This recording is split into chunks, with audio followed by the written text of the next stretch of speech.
novelisation, the standalone novel The Nibelheim Incident, which is now an audio series also produced by Coopacon, and the new book Norse Myths That Inspired Final Fantasy VII.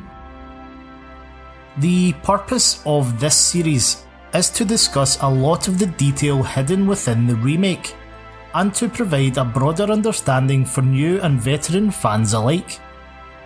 Over the last few episodes, I've thoroughly dissected Chapter 9, The Town That Never Sleeps, covering Cloud and Aerith's jaunt through Sector 6, the entire Wall Market scenario, and the attempted rescue of Tifa from Don Corneo. This time around, I'll be breaking down Chapter 10, titled Rough Waters. The video will inherently include spoilers for this section of the game, but anything beyond Chapter 10 is minimal and mainly speculation. However, as always, if you're not familiar with the original story, there will very likely be heavy spoilers. The chapter opens with a scene in President Shinra's office, mirroring the one from the original. Directors Heidegger and Reeve are present, offering opposing views to the President's intention of dropping the Sector 7 plate on Midgar's Undercity. This is the remake's introduction to Reeve, Shinra's head of urban planning, and he is true to his character by pleading they do not go through with the atrocity.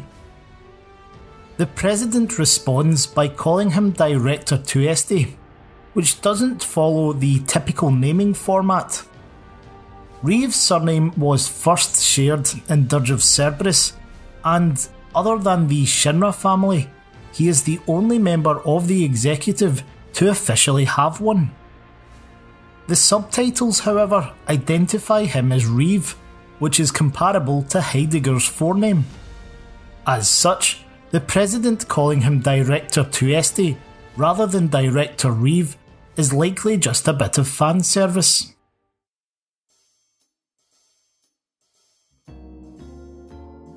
Having been cast into the sewers beneath Wall Market by Don Corneo, Cloud slowly regains consciousness in a cavernous chamber. Aerith and Tifa are lying close by, themselves knocked out by the impact of the fall. The environment is quite a bit different from the original, where the trio tumbled into a grimy, cramped waterway. But what happens next is very much lifted directly from the old game. I've mentioned the Gold Saucer date mechanics several times already in this series. It's essentially a points-based system, where the player's actions and dialogue choices will lead to a date during the Gold Saucer's enchantment evening, with either Aerith, Tifa, Yuffie or Barret.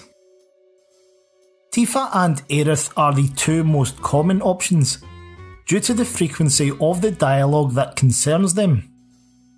One such example is the original's counterpart of this very scene, where the player gains affection points for whichever girl they wake first. The remake pays homage to this by having Cloud make the same decision, and the outcome contributes towards a special scene that occurs at the beginning of Chapter 14, but I'll discuss that in a later video.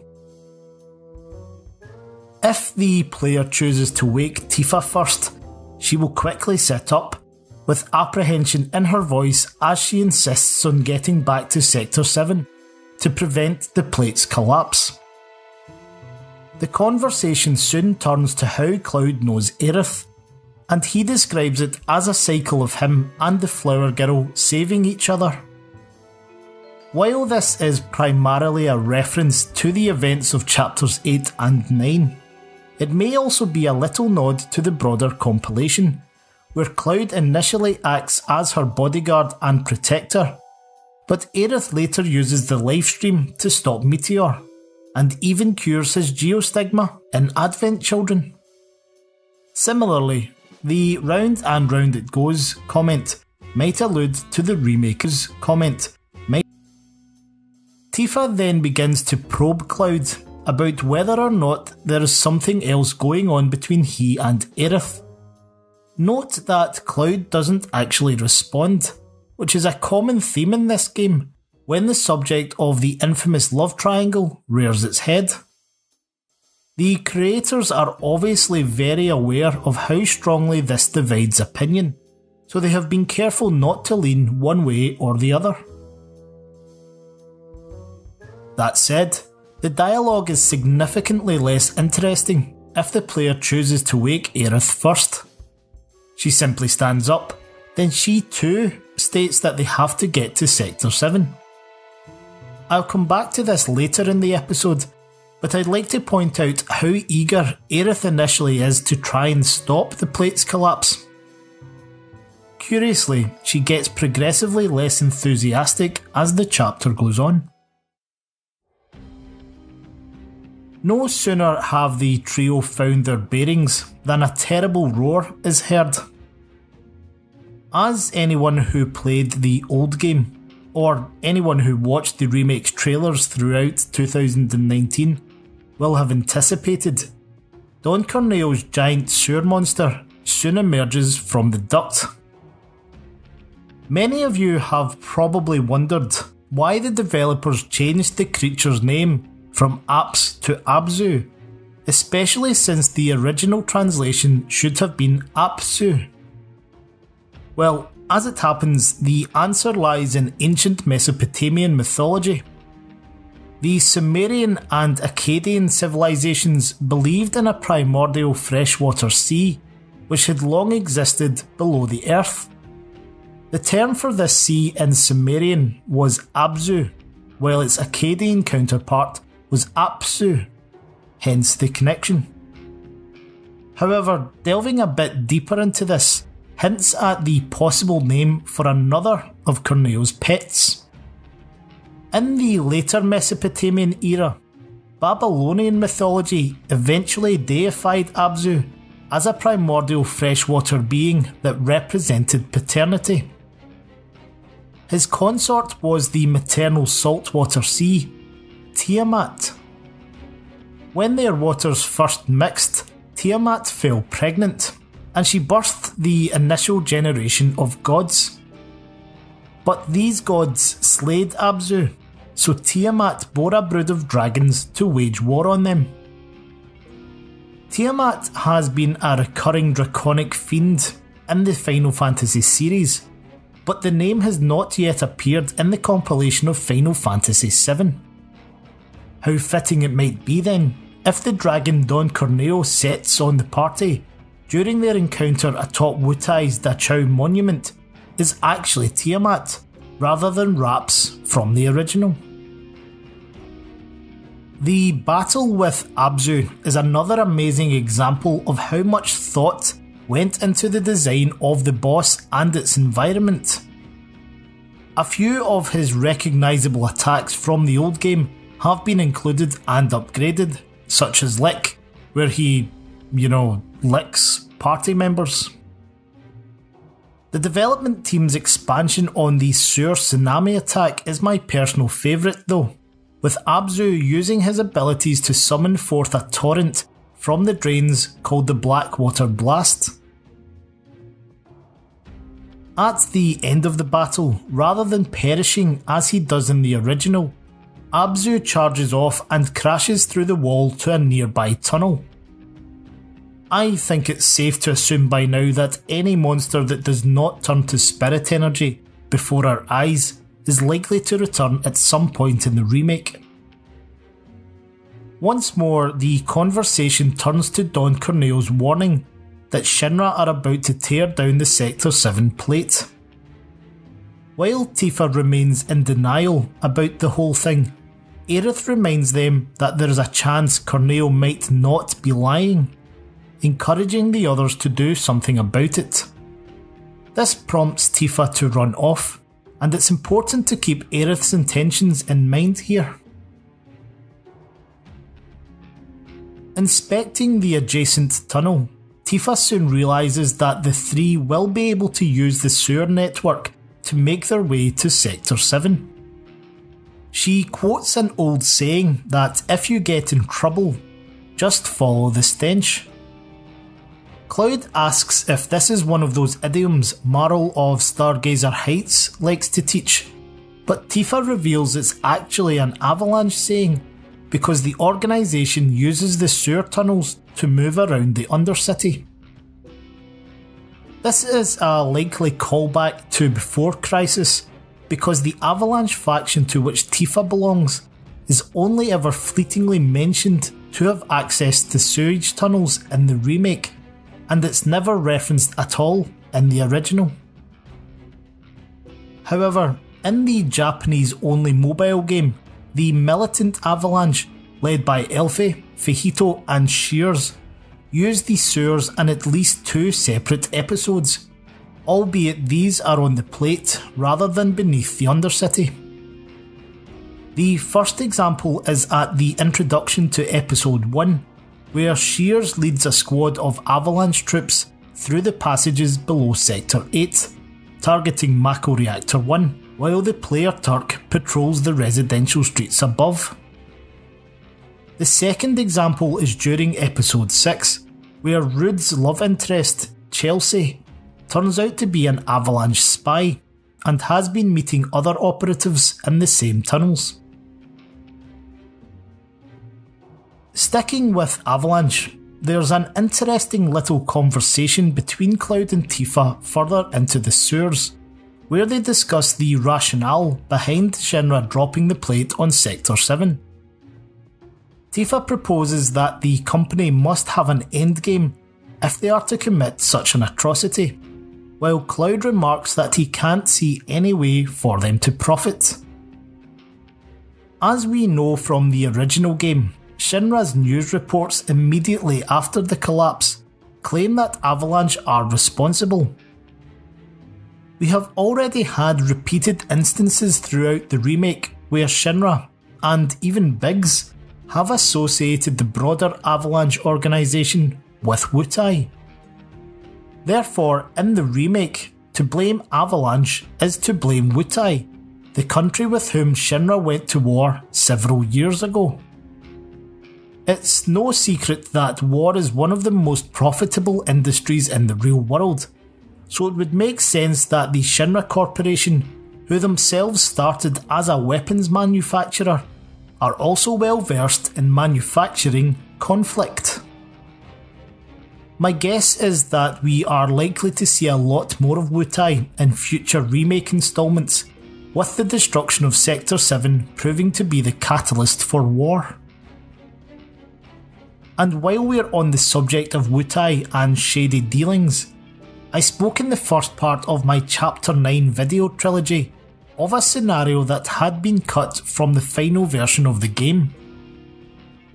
According to an interview with Yoshinori Kitase and Tetsuya Nomura, the game's producer and director respectively, found in the Final Fantasy VII Remake's Ultimania, the content was supposed to focus on Tifa during the time between her escape from Mako Reactor 5 and setting off to question Don Corneo about some suspicious activity in the Sector 7 slums.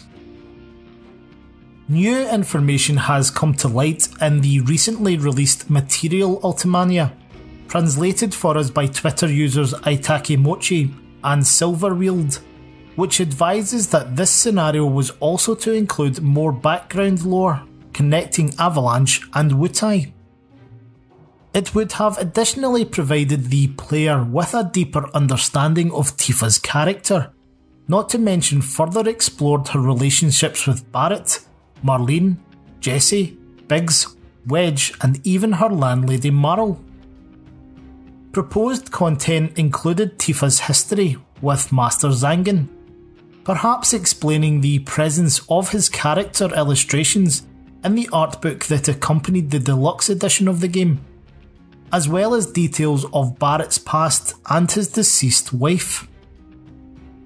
There would also have been different side quests to obtain the materials required for Marl to make various dresses for Tifa, one of which was a tribute to Yuffie, herself a native of Wutai. According to level designer Yuri Hioki, an entire chapter's worth of content was written and planned out, so with a bit of luck, we may see it released as a DLC at some point. Moving on, I think the creative team did an amazing job expanding this section of the game. It was effectively just a couple of screens in the original, so there was no real sense of distance or suspense for their return to Sector 7. In the remake, however, even within the parameters of a single dungeon, the player is made to feel as if the characters have travelled quite a bit from Wall Market. There are even a few basic puzzles along the way, just to keep you on your toes. One of these puzzles involves unlocking the door opposite the generator room, which will give the party access to the trunk line that separates Sectors 6 and 7. To do so, Cloud must locate the key and, just as in Chapter 5, there is some helpful guidance from the stamp graffiti by the door. The artwork shows the hound splashing around in water, hinting that the key may be located in one of the nearby drainage areas. Lo and behold, reactivating the power generator and releasing water through the gateways, yet another piece of graffiti is revealed. This time, Stamp is shown with an open treasure chest, along with the treasure in question. As we learn from Barrett later in the game, the art was put there by a friend of Avalanche's called Finn, while the skeleton key itself was stashed in this area by Biggs and Jesse. This is the only mention in the remake of Avalanche using the sewers, as I touched on before. While navigating the trunk line in search of an exit to Sector 7, Tifa pauses for a moment, reflecting again on what Don Corneo had said. I spoke earlier in the episode about Aerith's initial enthusiasm about getting them back in time, presumably to help prevent the tragedy. In this scene, however, she is notably despondent. Her mood has shifted so dramatically that it raises Tifa's suspicions about Aerith withholding something from them. But the moment is interrupted by Cloud, who calls for them to continue crossing the floats. This is soon followed up by a continuation of the conversation, where Aerith remarks that she likes to tell herself the future is not set in stone. This line has layers of depth to it, because she is not simply trying to console her new friend. There is a message to the player here, given the context of the game being a remake. I've highlighted in several episodes already during this series that Aerith seems to know things about the timeline that she shouldn't. Applying the same principle here may account for Aerith's diminished enthusiasm about stopping the plate from being dropped. In other words, if she has some degree of understanding about the future, she will likely already know that their attempts to save Sector 7 will be in vain, hence her despondency. This is likely what Tifa senses is being withheld. But there's more to it than that. There is a broader theme at play, which anyone who has completed the game will already be aware of. During an interview in the remake's Ultimania, scenario writer Kazushige Nojima made a point of commenting that every line of Aerith's dialogue was meticulously considered. This means that nothing she says is a coincidence. Could it be, therefore, that by telling herself the future is not set in stone, Aerith intends to change the way things play out? For the sake of spoilers, we'll leave that particular discussion for another episode. One of the main enemies battled in this chapter is the Sahagins, a recurring fiend in the Final Fantasy series that has appeared in almost every single title since the inaugural game back in 1987.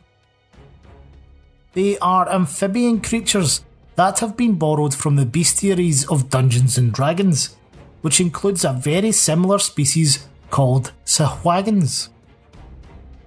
Accessing the enemy intel screen for the creature reveals some interesting information. It's said that Sahuagins are intelligent enough to have created their own language, and are able to make weapons for themselves. This alone makes them pretty formidable in terms of Midgar's weird and wonderful residents, but Sahuagins even have a monarchy with some ambitious plans. Though you don't actually encounter him until chapter 14, I figured it made most sense to discuss the Sahuagin prince here. The enemy intel for this unique opponent reveals that he is, in fact, considered royalty by the others, as symbolised by his special lance. The information here suggests that he wishes to take control of the surface world. Perhaps this is just the parent in me talking, but I find it odd that the people of the slums aren't more concerned about these guys lurking beneath their homes. As it happens, the compilation of Final Fantasy VII has the largest variation of Sahuagin enemies in the whole series.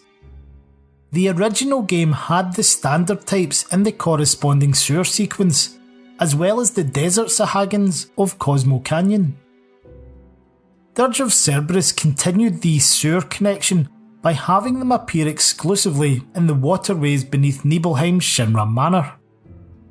Crisis Core, however, really introduced the concept of hierarchy within the species, as Zack fights against Warrior, Chief, Prince, King and Emperor Sahuagins.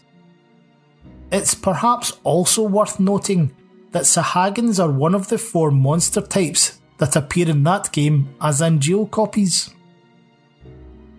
Fighting the Sahuagins is one of my favourite things in the remake, simply because their Saliention curse move turns a party member into a toad.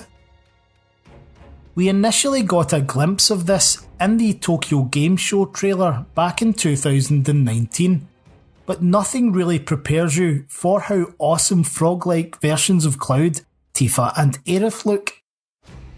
The best part about it is each character has a distinct feature or two to help identify them.